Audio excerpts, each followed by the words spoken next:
Tapilang kilo sa tabilos yo? 20, 40 na. Oh, kilo sa tabilos, tag 20 lang. Hari na mo. O karon guys, nami karon sa nabuktot. Nagbakal mi og bulad na ridsal. Sa pangalan na yun, ridsal? Yellow sal. Ah, real sal. Nabuktot ba nga? Kuaman rin, pasyagon. Ah, pasyagon mo na nabuktot. Muna siya ang real Rizal, guys. Sobrang... Ay, yellow Rizal. Ay, Rizal? Yellow sal. Rio Sal. Yellow Sal. Ang kilo, guys, bato na kayo, for the mura kayo, 100 pesos. Diba? Perfect na kayo. Salami ka na siya pritohon og isubak sa utan na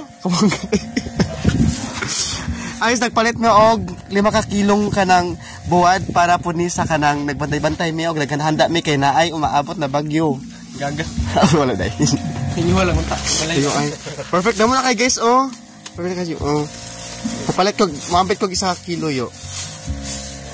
Atong tanawon sa yoyo kung saan niya pag. Na perfect kayo guys. Tingnan mo asa ni banda gani.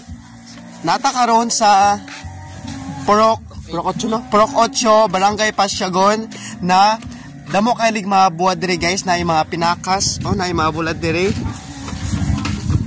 Diba? Kung nagsawa mo sa bulad na tabagak, na adre bulad na ridsal. Klase-klase na bulad. Oh, sige, thank you yo. Oh, sige, thank you yo. Thank you sobra yo ha. And then guys, oh, natin papit mga pinakas dire. Available pa kayo dire mga libo-slip. Saan na siya? Tabilos. Tabilos. Mga tabilos guys. Tapilang kilo sa tabilos yo? 20, 40 na. Oh, kilo sa tabilos, tag 20 lang. Hari na mo. Diba? Asa din balagi pangadri sa ano yo? Ilang yoyo? Yoyo poro, no?